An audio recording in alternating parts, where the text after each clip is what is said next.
Community conversation. Today, our topic is going to be the links or the correlations between human trafficking and intimate partner violence or domestic violence. So I'm going to invite our guest presenter today, who will be carrying on a conversation.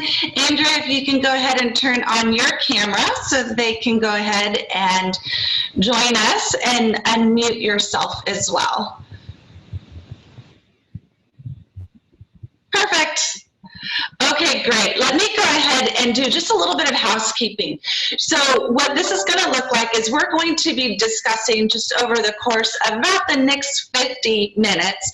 I'm going to be shooting her some questions, Andrea, and then she's going to go ahead and do some deep dives into the topics and into the questions that I ping her way. If at any time you have questions, we would love to hear from you. You can go ahead and put all of your questions in the chat box. Now, just so that you know, we'll be addressing those questions the last 10 minutes. So from about 1:50 to 2 o'clock is when I'll be extrapolating some of those questions, and then I will send them her way. We will get to as many as possible. So I do encourage you to turn on your chat. That is how we'll be kind of communicating, because you're off screen, your microphones are obviously off. So any comments or any questions, please feel free to use that chat box. If you are joining us live on Facebook, you can go ahead and write in the comment section, and I'll be trying to gather as much of the questions that I can from that. So without further ado, I'm going to go ahead and give you Andrea's short bio here so that you know who is going to be presenting it for us today. So Andrea has worked in case management and program development for over 10 years in both private and nonprofit organizations. In her various positions, she's worked with and advocated for marginalized communities. Currently, Andrea is the Human Trafficking Specialist at WTLC. In her position, Andrea supports the organization by overseeing the human trafficking component of the Community Outreach and Education Department.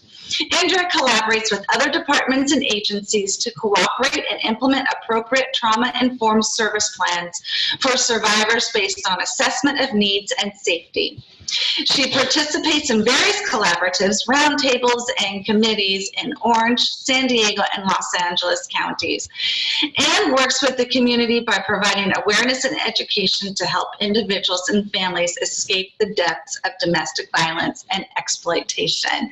So with that, Andrea, we feel so honored that you would give of your time and your expertise. Welcome to this community forum. How are you today? Hi, Veronica. Thank you for having me today. I'm doing pretty well.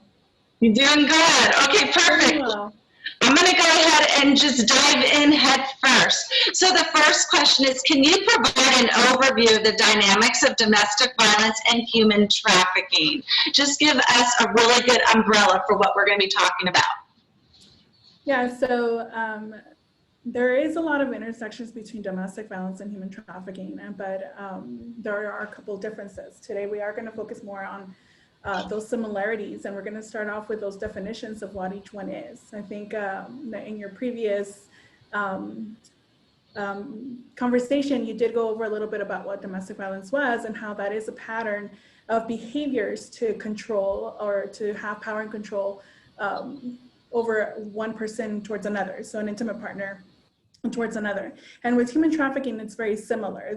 With human trafficking, there are a pattern of behaviors that are also controlling, coercive, fraudulent, that make it into a trafficking situation. Sometimes it is the intimate partner as well, and that's what we're going to focus on in a little bit. Some of the ways that a trafficker maintains control over their the person that they're victimizing are very similar to those of domestic violence. It's the same type of, it could be physical abuse, sexual abuse or coercion, verbal abuse, those same types of power and control, or the power and control wheel that you see most of the time when it comes to domestic violence. And those same things can be used in a human trafficking situation to control a person that is being victimized by human trafficking. Same as with domestic violence. Anybody could be a victim of.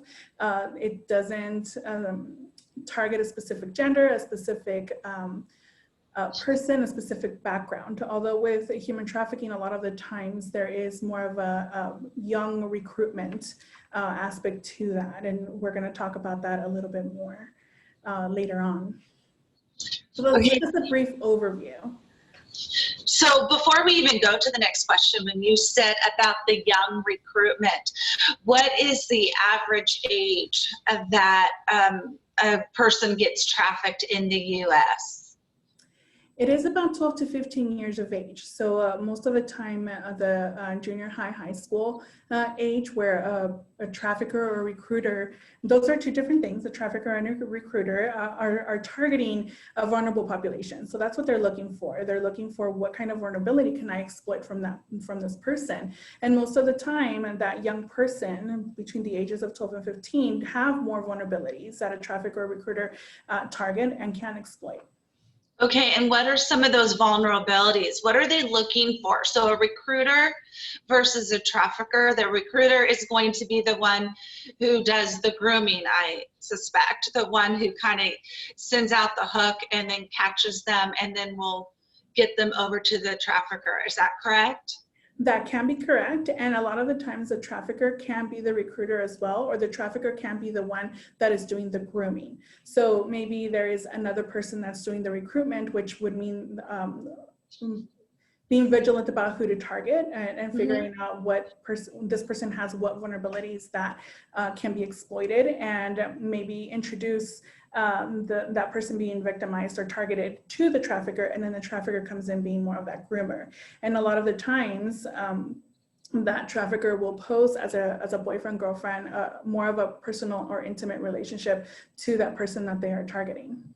Okay, and then you were saying the vulnerabilities. So in our forum today, we have a kind of a broad audience as far as we do have community members who are just interested in these topics, but we also have working professionals, and they want to know how to best protect the population that they're serving, especially if they're serving the youth population.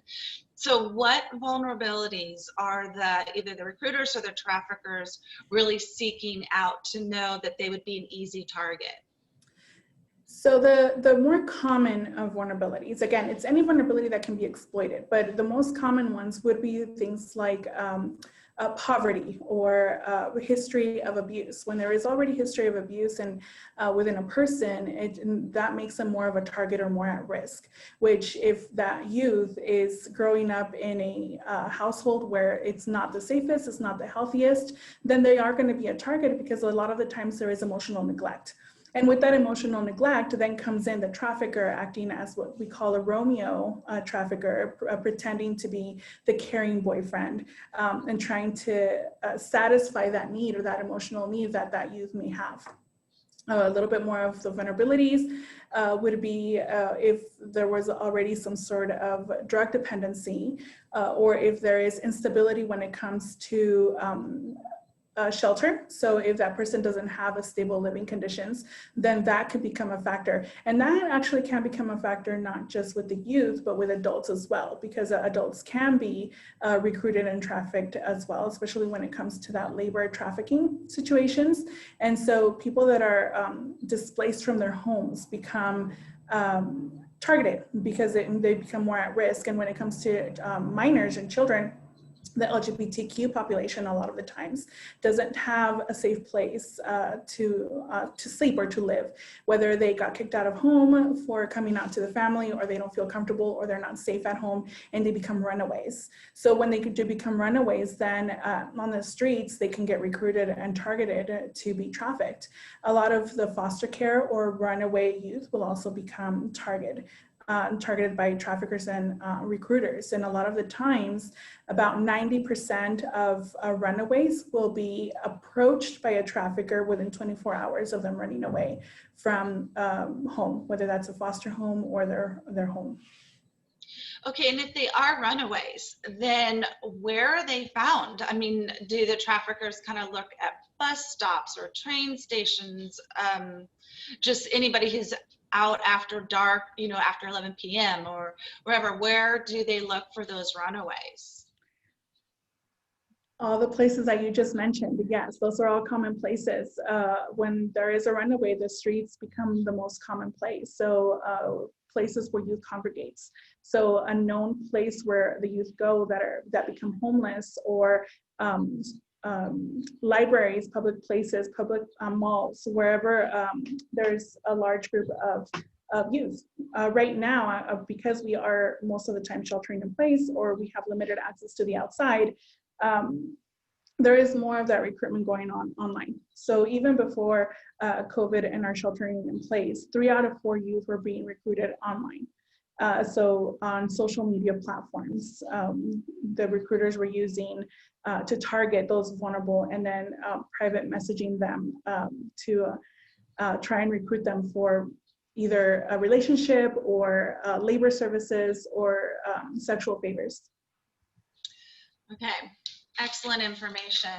The second question that I want to bat your way is, how does human trafficking present itself in our community with those who are experiencing intimate partner violence? So about 70% of those who have been targeted or trafficked have experienced some sort of intimate partner violence in the past, or some sort of child abuse, a different type of abusive relationship. So when it comes to trafficking, it's easier when we were talking about that emotional neglect or those personal needs of a person, and the trafficker is really good at finding those things that this person needs.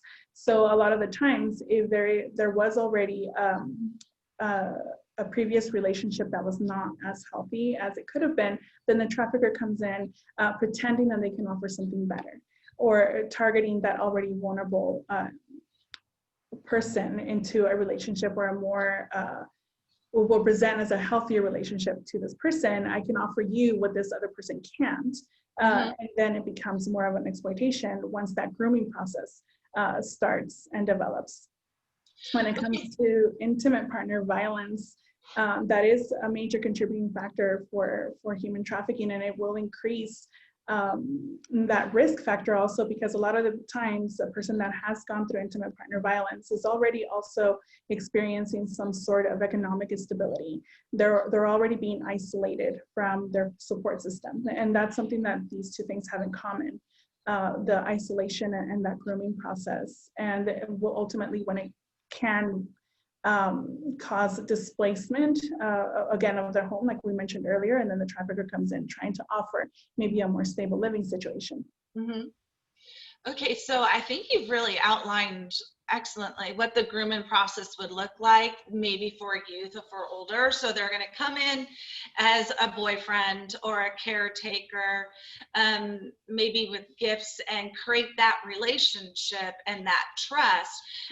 Perhaps for the adult community, offer them that shelter, everything they didn't have in their life right then, especially if they're homeless or have income insecurity. And perhaps for the youth, then, if there was that emotional neglect and they're just looking for something to fill that void, it's been normalized anyways, especially if they've been experiencing abuse. But what are, after that grooming process, and so they've got that trust relationship, now they are a couple or in a relationship, what are some red flags that show that this is gonna cross over to a harmful relationship, and then even further to outright exploitation or trafficking, where this person now is caught in slavery? So what are some early indicators? The early indicators will be very similar to those of domestic violence. So like I mentioned, that isolation. So as soon as that person wants to isolate you from your support system, that's already a red flag. If a person wants to start and move that relationship at a fast pace, when they're already move in with me, or let's start a relationship when they just met, that is going to be a really big red flag. Why does this person want to start a relationship with me already if they don't know me, or if they just we just met? When a person lacks boundaries, so that's a little bit more of that control. So if I am really not wanting to do whatever they're telling me, and now I'm being forced. So for human trafficking, there is three elements for it to be human trafficking, and one act, means, and purpose. And when it comes to the means, how are they forcing this person to do something that they may not feel comfortable with? And that is fraud, force, or coercion. And it's not always as visible when it comes to maybe coercion, so where they're telling you to do something that you may not want to do. And there's some sort of manipulation involved, whether it's you're doing this for us, if it's a boyfriend-girlfriend situation, come on, you have to do this favor for me. I already told so-and-so that you're going to provide this favor or the service, and it becomes a coercive situation. And a lot of the times, a person that's being victimized by trafficking, they don't realize that. They don't acknowledge it. They don't see that it's an exploitation or trafficking situation. To them, it's more of a, I don't really want to do this, but I do love this person. I don't want to lose that person, so I'm going to do it anyway. And because over 40% of those being trafficked are exploited by somebody that they know, most of the time an intimate partner or some sort of other family or relative, then there is that bond and that trust there. And that's what that trafficker is exploiting. Whether it's a trauma bond or just a bond of relationship, they're going to use that to manipulate that person to do something that otherwise the person might not do or is not comfortable doing. Okay, and then once that person who is now the victim has kind of crossed that line and they come back after their first favor, date, whatever they're going to refer to it as, at what point, what if they just say, you know what, I don't like that, I don't want to do it, I want to go home, or I want to, can't we just be together and not have this be a part of it? Does it escalate? Does the violence escalate? And if so, what would that look like? So the methods of control will be something that the trafficker will start planting ahead of time. So a lot of the times, if there is, like you called it, that first stage, the trafficker is at the beginning is trying to see how much is this person going to tolerate? How much can I push? And they have to be very careful with when they're going to push in order for this person to actually do what they want them to do. So it could be that there's pictures involved where now they're being used as blackmail. Now there's fear for themselves or for a family member where the trafficker is threatening another person. Maybe there's already children involved, or the person being victimized has kids, and then they will be used as a form of control. Fear of deportation if that person is undocumented, or fear of law enforcement if the trafficker says, well, you did this and it's illegal, or now you're going to be considered a prostitute and you have to do what I say, or I release these pictures, or I'll tell everybody what you did. So then there's always going to be some sort of method of control that the trafficker is going to use to force that person to do what they're not comfortable doing. And then it becomes the barriers of leaving. So the codependency or the financial stability being there as well, especially if it's maybe a boyfriend, girlfriend that are living together and the person being victimized relies financially on that trafficker. So where are they going to go? They may not even know that there's resources out there to help them. So that you have a lot of the same barriers as domestic violence, with the increase maybe manipulation and a threat of physical violence. And like you asked, does it increase? It can. It can increase from verbal threats to physical threats to actual physical violence, or inducing a drug addiction. So using drugs as a method of control. A lot of the times there is branding or tattoos when it comes to using some sort of showing that they are property of someone else. So stripping them down of their humanity and making them feel that they have to do this because I own you, because you owe me XYZ, so you have to do what I'm telling you, or I will, again, XYZ. Okay, thank you. That was a lot. Once somebody is caught in this web, so prostitution's against the law. And if you're over 18, then if that is what the trafficker is using to keep them in line is, listen, I'm not the one that's selling myself, you're the one selling yourself, I've got pictures to prove it, so if you get caught or if you go to the police, you're going to do time, not me. what laws are in effect to be able to protect those who are over the age of 18 and caught in the act of prostitution? What does that journey look like for them? The law, we do have a law that says that nobody can be a slave of anybody else, and nobody can hold a person as property. And when there is any sort of exploitation or force, again, that force, fraud, or coercion, then the law will look at all those elements to also see, is this a trafficking case? When it comes to maybe not a trafficking case, but an exploitation, or somebody is being forced to do something, a lot of the times it is going to depend on the training of law enforcement, especially that law enforcement that first comes into contact with that situation. Whether it's somebody called and said there's something fishy here, or the person being victimized themselves calls and says, I need assistance. It's going to depend on the training of the law enforcement to see how the law enforcement responds to that situation.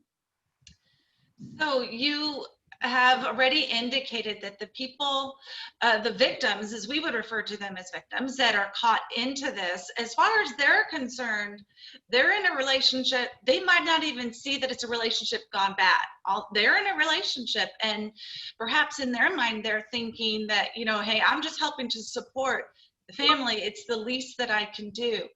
So given that, if we don't have people out there that are really self-realized, as we don't also in the domestic violence community either. And so there are certain words that we actually try to avoid when we talk either publicly and give presentations, or most certainly with client services. And one of them is abuse. And it seems like that would be the go-to word of, were you abused, or how does your abuser hurt you? But we found that they don't self-identify. And the minute we say abuse, they're like, I'm not an abuse victim. Or no, my partner is not an abuser. And so we have shifted to experiencing harm. Are you experiencing harm in your relationship? And the person who caused the harm. And so we try to kind of shift out words so they're a little less explosive, and that people can identify with it a little bit better without them just shutting down the conversation.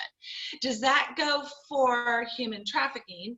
And if so, then what language should we be using if we suspect it within maybe a friendship circle, a family circle, or within a client or member base? What language should we be using to best approach someone to start a conversation?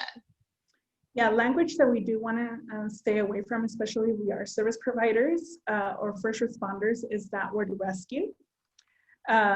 We're not rescuing anyone. There's a lot of the times when there is some sort of police involvement and a service provider gets called in, and there's a lot of talk about, come rescue this person, or we're going to go rescue this person. And that doesn't always work when it comes to using that language, like you said, with the victim, as well as just asking them, are you a victim of human trafficking?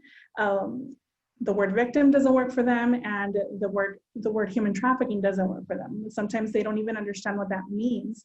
And if they do, there's a misconception sometimes about what human trafficking is. So if a person assumes that human trafficking is that kidnapping and sexual slave, and that's not what they are experiencing at the moment, that they're going to say, no, what are you talking about? That, like you mentioned with the domestic violence survivors as well. So a lot of the times, it's using more of, are you being forced to do something against your will? Are you being forced to do something that you don't want to do? Are you free to come and go as you please? Because most of the time, again, with that misconception of what human trafficking is, the person is not being held against their will physically. They're not being tied to a post or a bed or with doors closed and sealed. It can happen, but that's not the most common. So most of the time, they are being held against their will with more of emotional and psychological restraints. And that's how we have to ask the questions, asking those types of questions.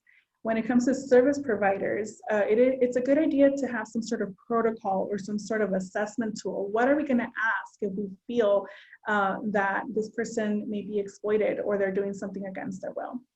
Even before we get to an assessment tool though, there has to be some sort of red flags or indicators, something, that gut feeling that tells you something's not right here. Maybe their language, maybe if they're using a lot of sex industry language, like daddy, track, a lot of the same languages that a sex worker would use, then those are indicators. If they are dressed, we're never gonna shame anyone for dressing a certain way or not having enough money to buy, let's say, a sweater or a jacket during the winter, but we do have to pay attention if this person is dressed inappropriately for the weather or the situation, and ask questions. It's always asking those follow-up questions. Something's not right here. Something seems fishy to me, and then start asking a little bit more questions. We do want to stay away from directly asking, are you a victim of human trafficking, for the reasons that we previously stated. But then if something's not right, if my gut feeling is telling me that something's not right, why am I feeling that way? And then use that feeling or that reasoning to ask those follow-up questions. And if you are working for an agency, then having a protocol on what do we do now? What do we do next? Let's say we do have an assessment tool, some sort of questionnaire that we're using, and they answered yes, then what's going to happen? Do we have somebody that we're going to contact? Do we, are we going to call the police depending on the answers? So what is the protocol? What is the next steps within that agency? When it comes to the regular community, there are a couple of hotlines that you use to report. A lot of the times, if you do call the police and the police is not necessarily trained, or a crime is not actively happening at that moment, nothing may happen with the police department. So maybe it's observing what's going on and reporting a tip to the National Human Trafficking Hotline, or finding other agencies that can help you figure out a safety plan or how to approach that person. Because it's not always safe. Just if you see something, again, talking about that gut feeling, it may not be safe to approach that person directly and ask them if they need help. A lot of the times, maybe the trafficker is around and you don't see them, and that you're putting yourself and that person in more danger than trying to help them. Okay, that's awesome. So just for everybody who's online with us right now, I did put the National Human Trafficking Hotline number in the chat for you. For those of you who are on Facebook and don't see it, it is very easy. It's 888-3737, 888. It's an excellent resource. You can call. They're going to ask your name. If you don't want to give your name, you can decline to give your name. You are allowed to call them anonymously. And they're going to also ask for the state and the city. And the reason why they do that is they like to track where are the hot spots. It's the only reason why they're doing that. And also so they can give you resources in the area that you're calling, because they are the treasure trove of all things human trafficking resources. And I loved, Andrea, that you were saying that avoid the word rescue, because I once heard a survivor say, you rescue dogs. Like you rescue people from burning houses. What you don't rescue is me. And so what is the substitute word then?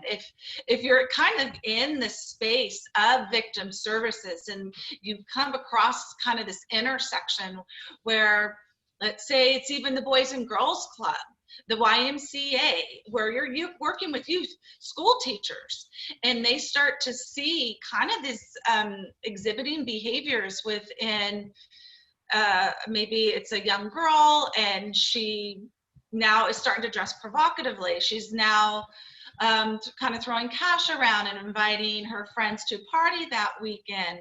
And it's getting a whole lot of red flags because there's just been such a dramatic personality change.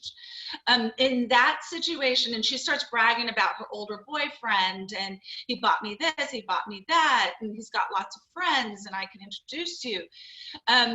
In that situation, what is the best approach as a teacher, a parent, or even Boys and Girls Club, you know, guidance counselor?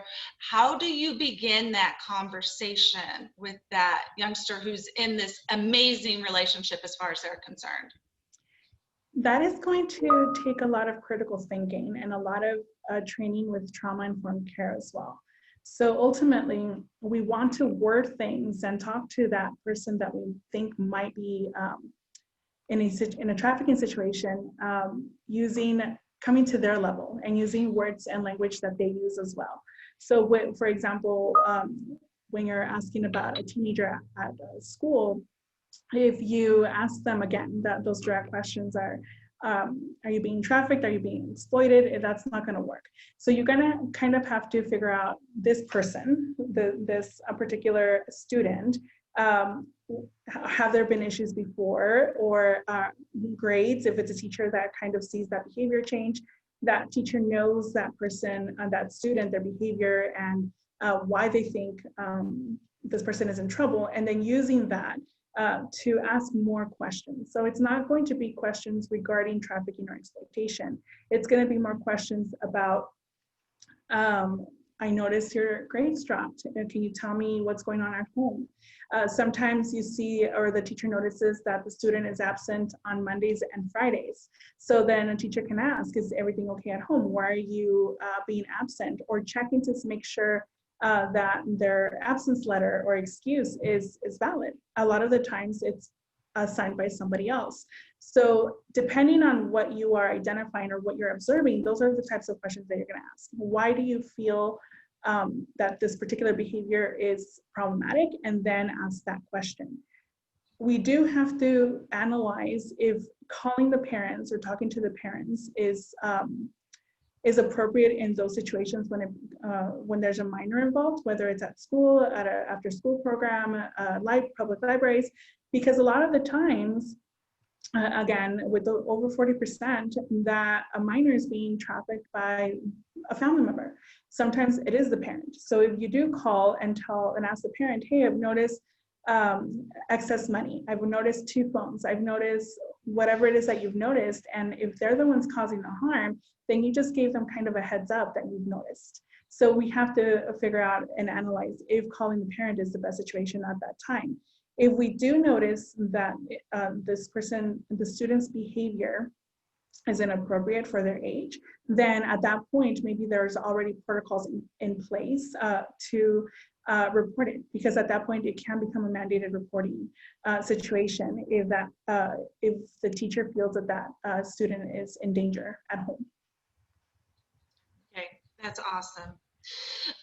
What are some gaps in services that you have noticed, especially here in Orange County, to assist victims in human trafficking? So I know we have a great amount of resources, as well as we even have our own task force that has multiple cities and law enforcement, faith community, corporations and community members, but we still have lacks. So what are some of those gaps?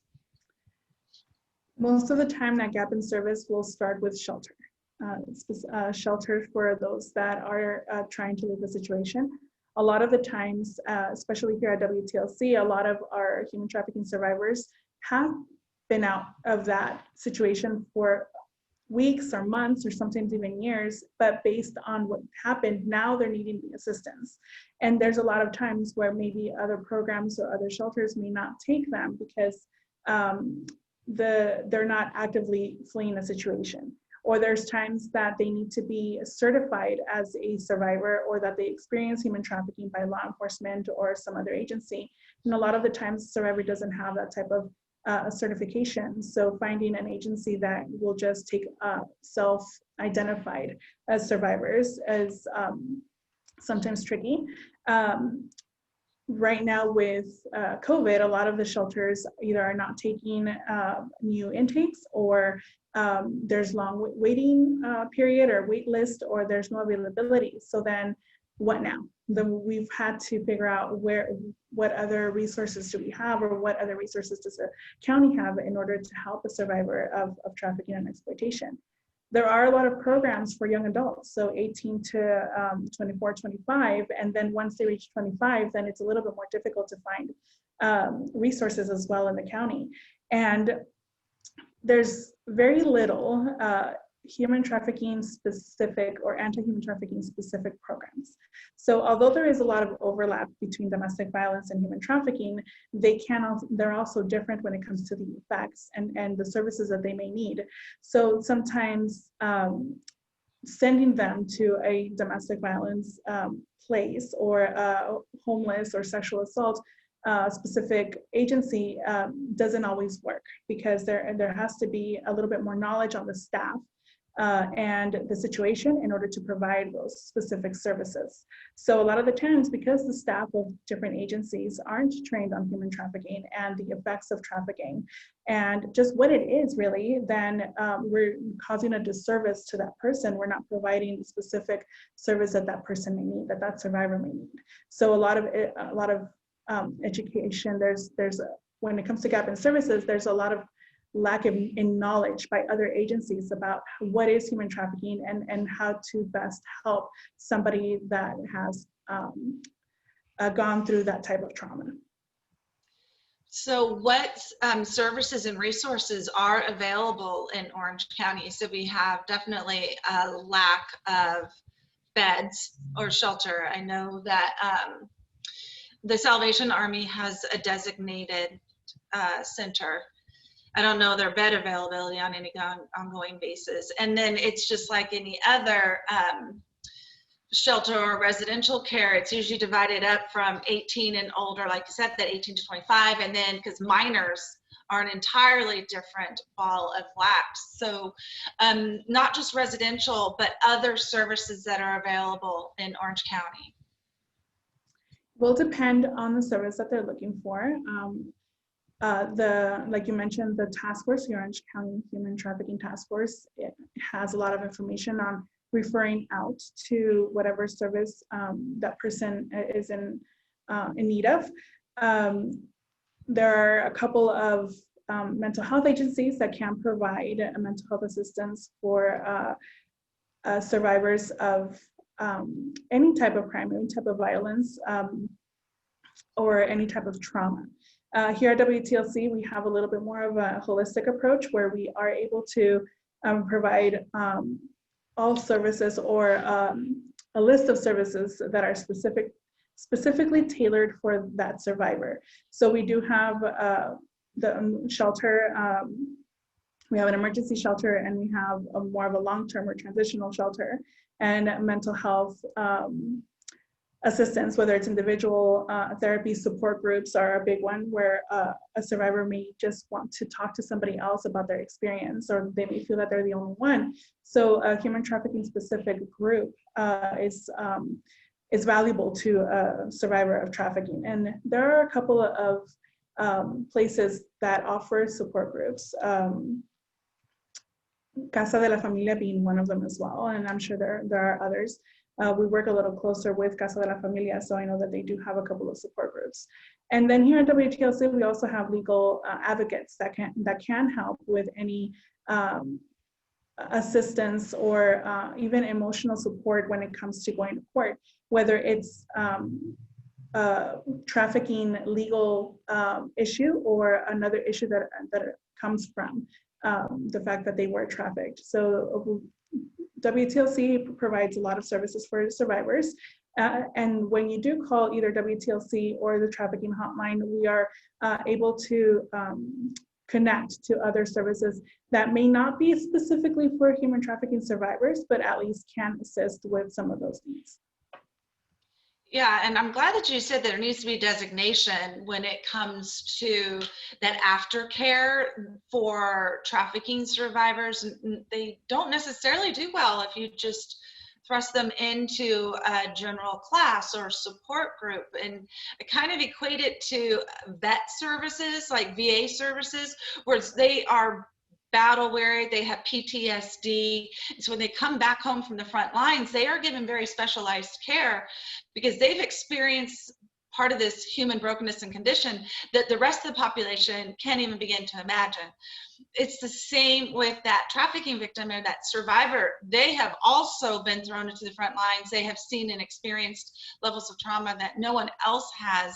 And it is like domestic violence on steroids, because not only is the person that they love and they trust and they're in this intimate relationship with hurting them and abusing them, but they're, you know, depending on what that trafficker's demanding of them, they're getting raped up to 10 to 15 times a day on turning those tricks. And so it's a highly specialized care.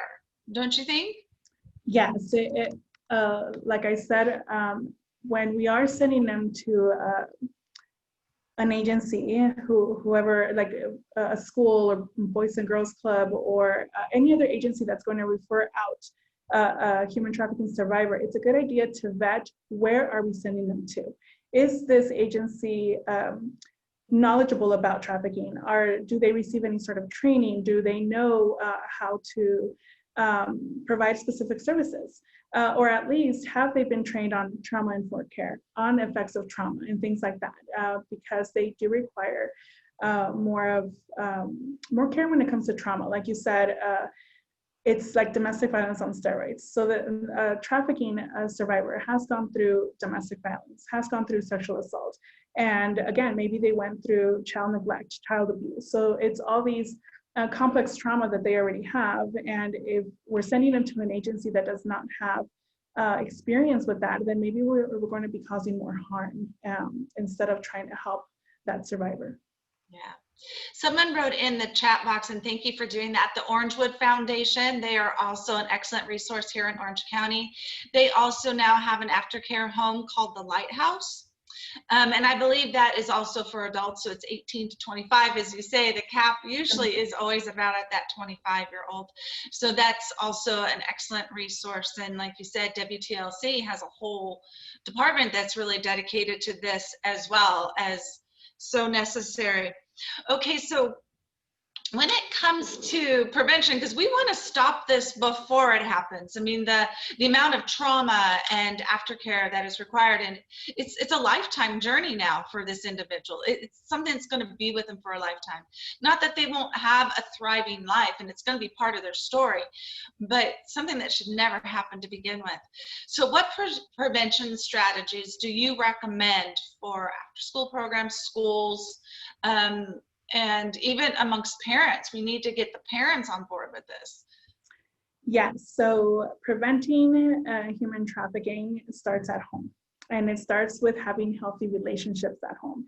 And that means having those difficult conversations around sex, around body image, around consent, teen dating, online safety. All of those are sometimes conversations that a parent doesn't know how to have with their child. But when we don't, when the parents don't have that type of conversation with their children, that puts them more at risk. So creates those vulnerabilities that those traffickers are looking for.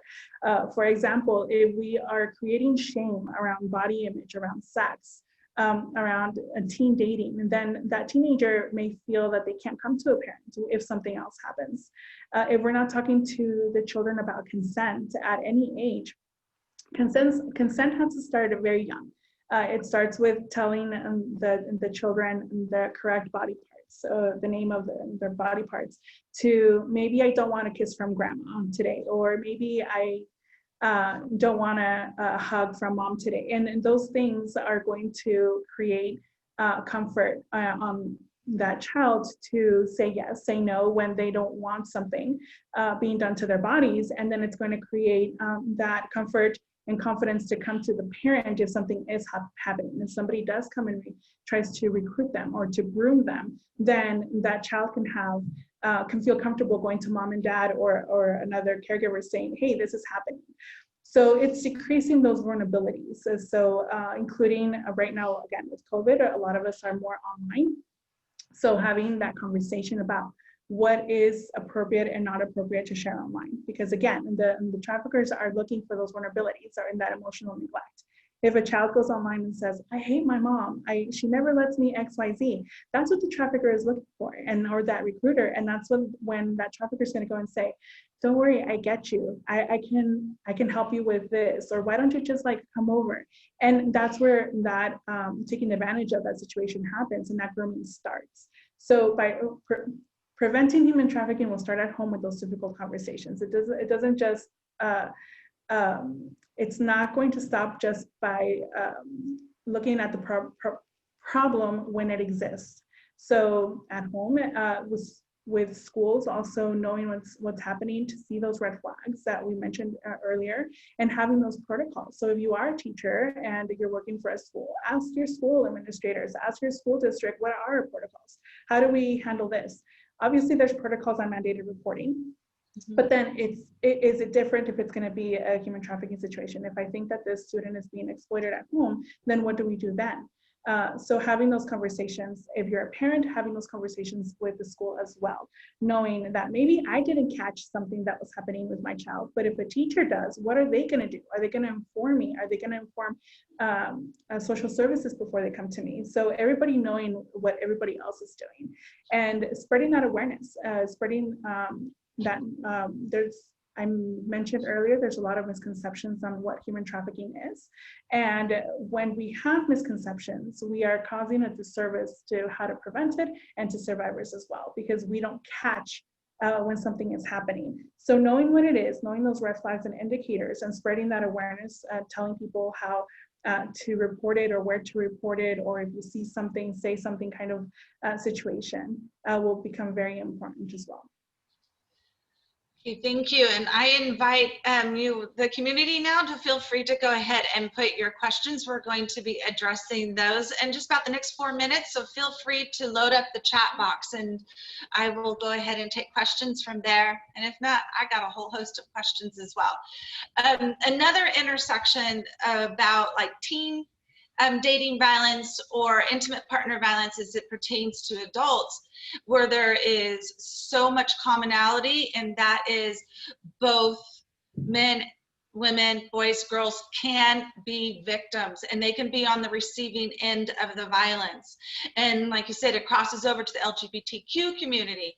And there is literally no boundaries, no barriers. Whenever we usually, and even the homes that are dedicated here in Orange County to victim services are usually for females only. To find beds for men or for boys is incredibly hard. I remember when there was a young boy who was like 14 and he was transgender, and he was literally caught by the police in a sex act. And so because he didn't identify as a victim, because he wasn't going to say, you know, turn over his partner, who was so much older, of course, who was a trafficker, then they went ahead and arrested him on other charges just to get him off the streets. Well, then he was going to be put into the boys' facility when in fact he identified as a female, but they couldn't put him in there. I mean, it was just trauma upon trauma, trauma. It was just the hottest mess I'd ever been involved in. And so that is something that we really need to keep also, is that keep our eyes out for these young boys out there too. And they can be equally as groomed, they can be equally as trafficked. It sometimes looks different and it can present different, but it's something that we have to be really guarded against and not just think that it can happen to females. Just like teen dating violence can happen to anyone as well. So when it comes to what are ways that us as a community can offer support to those who are in need. So let's go ahead and take it kind of out of the professional arena, and let's just talk about parents, grandparents, concerned neighbors, friends of the family. And I think we've dove into this a little bit about having those difficult conversations. And Andrea, I cannot applaud you enough for saying that prevention starts at home. Most people won't go there. I mean, not initially. They're thinking about all the programs and services we can put into, you know, the schools and the after programs, and those are equally as important. But man, it does start at home. So thank you so much. I think parents want to feel empowered. And how receptive do you think a teenager is going to be to that very difficult conversation?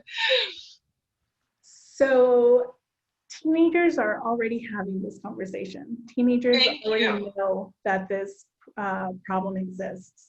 The problem is that they don't feel comfortable enough coming home and asking questions. So when they do ask questions, they're asking maybe peers or a teacher. They may not have all the information, and this is where misconception spreads. So from my personal experience, teenagers are very receptive. They are the ones letting me know what's going on in the high schools when I go and talk to them about trafficking and prevention and online safety. They're the ones letting me know, yeah, my friend so-and-so, this happened to them, or this, her boyfriend asked her to do this. So they know what's happening, and which is why it's important for parents to have these types of conversations with their children. So they know accurate information. So they know what the parent wants them to know and how values and parents' mentality and the cultural aspect maybe that home needs. So like I said, teenagers know, as well as eventually what needs to happen is education at schools too. So human trafficking is one of those subjects that are supposed to be taught at school, and they're not for a lot of different reasons. But when a lot of the parents say, I don't want the school teaching my kids this, I don't want the schools to get involved in that type of education with my kids. Sure, great. But not all parents are going to be able to have that conversation with their children, or they don't know to have that conversation with their kids. So when there is a topic at school being presented that you're not completely familiar or agree on, then educate yourself so you can provide supplemental education on that subject to your child.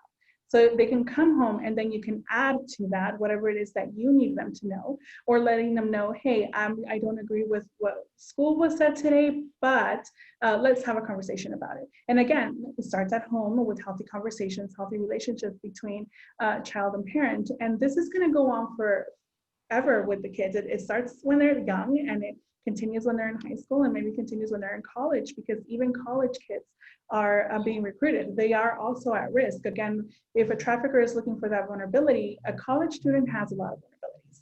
They sometimes need money for their books and tuition. Sometimes they need money for their everyday food, or they need assistance with something else. And if a trafficker comes and offers them what they think they need, then it's going to be easy for them to become a target. So again, this conversation will continue until they're adults and forward. It's healthy conversations amongst families.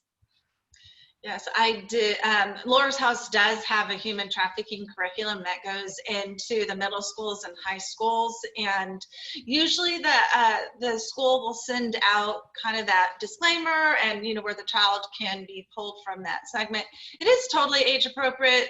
Get nothing but thank yous after it's done, because we kind of pulled back the veil. I mean, I think it's really important, like you said, especially if they're coming from this great home where these conversations are already happening. But almost equally, if not more important, if these conversations are not happening in the home, and then they are pulled back the veil of what it looks like through direct messaging, the media messages that we're getting, and kind of deconstructing what that grooming looks like to best prepare. And I think that there's other agencies out there that as well that offer the human trafficking curriculum. Usually goes in through health classes, but super important to be able to offer that to those agencies. I'm going to just go ahead and check do you know of a website where you can check what areas are considered hotspots? Polaris has a really good map on what is considered hotspots. My disclaimer to that, or not disclaimer, but what I do want to add to that is a lot of the times I do get asked this question, or statistics, how many? And to that, there is no answer. So although we may see a map with hotspots, that's just from reported cases. That's just from what comes in to law enforcement or to other service providers that help survivors. It doesn't necessarily represent the accurate numbers of that location. So you might look at a map and say, oh, my city's not red, or my city's not on this list. But that's just because maybe there's no one reporting it. That's maybe because law enforcement hasn't been trained to identify, or other service providers or direct service providers haven't been trained on an assessment tool or how to identify survivors as well. A lot of the times cities think it's not happening in my city, so it's fine. But then once they actually do get trained, once there actually is a conversation and there's protocols and there's assessment tools, all of a sudden they have all these numbers.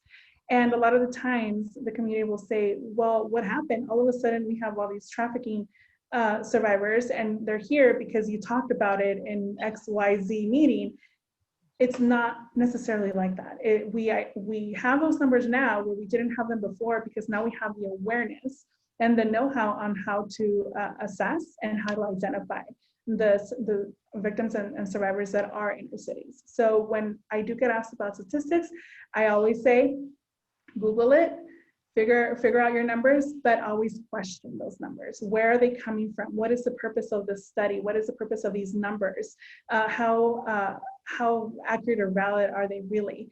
We have to remember that a lot of the times, survivors of trafficking may be incarcerated for different crimes.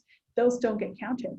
If they're undocumented, they may not get counted because they don't come forward, or there isn't an agency maybe that are counting that specific population.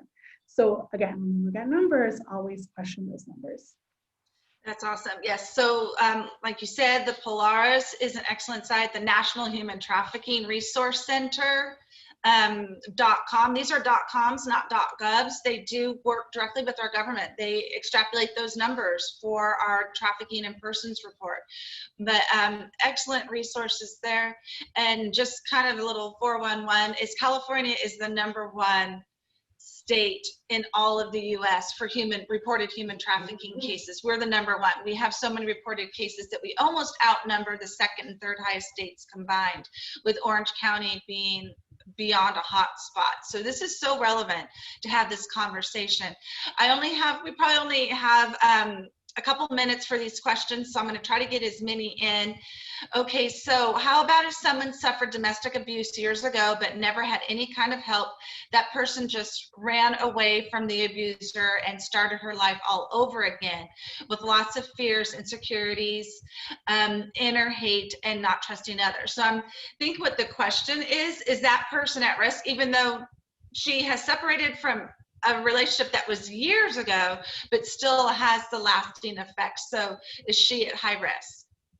They can be. That person can be at higher risk, because if that person never processed or maybe learned what a healthy relationship does look like, then they can fall back into that pattern of an abusive or codependent relationship. And then we never know when that codependent or abusive relationship can turn into an exploitation situation.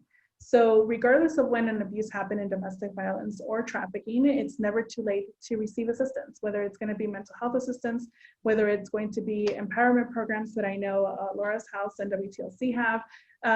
It's never late to learn what is a healthy relationship, what does that look like, how do we attain a more healthy relationship, not just with intimate partners, but with anyone that we are interacting with, because anyone that we are interacting with can become an abusive person towards us or a trafficker. So it's just learning those boundaries and what again, that healthy relationship does look like. We can go ahead and help with something like that. Thank you. And actually, after I read that question, I think that was more the answer they were looking for is, do they still qualify? Even though the abuse happened years ago, could they still contact a domestic violence agency? And like you said, absolutely, whether it's WTLC, Laura's House, we have a lot of supportive services. I think in both our agencies, people think shelters and 24-hour hotlines, and we have all of that, but we also have just counseling where people just come and go, and there's therapeutic services in both our agencies where people can always reach out for help for past trauma. And just really quickly, one last question. What volunteer opportunities, if somebody has been hearing this, and whether it's a college student or anybody else, and they really want to jump into this human trafficking and make a difference, short answer, what opportunities are available for internships or volunteers? That will depend on the agency if you want to volunteer for an agency. Here at WTLC, we do have a couple of volunteer options, whether we do offer internships. We do work with a couple of universities and college campuses, so definitely that is an option. We have a couple of other volunteer services, whether it's direct service directly with the survivor that will require a little bit more training, or if it's doing behind the scene things. But you don't have to volunteer just at an agency. So you can volunteer raising funds and then choosing an agency to volunteer to donate to, or even, again, we talked about that prevention aspect and how it's important to educate the youth. So you can volunteer like at a school and volunteer at different youth groups in order to provide maybe a little bit more awareness, be an advocate. Being an advocate for spreading that awareness to schools, parents, or agencies, law enforcement, and things like that. But again, when it comes to volunteering in a specific agency, I think every agency has their volunteer opportunities as well if they're accepting new volunteers during this time. Well, Andrea, that is our time limit. I want to say a huge thank you to you for your time and expertise. You've definitely shown a light on this very relevant topic for today. I hope all of you listening got something out of it to either take back to your homes, your families, or to your workplace. If you need any more information and want to contact me directly, please feel free to go ahead and reach out to prevention@laurashouse.org. That email will be forwarded to me, and I can even forward off to Andrea if the question is directly for her. And let me go ahead and put that in the chat, and you guys can linger for that. But for the rest of you, thank you so much for joining us, and I hope that you'll join us back in 2 weeks for our third installment. And let me just go ahead and put this in. Thank you again, Andrea. We really appreciate your time. Thank you. The rest of you have a great week.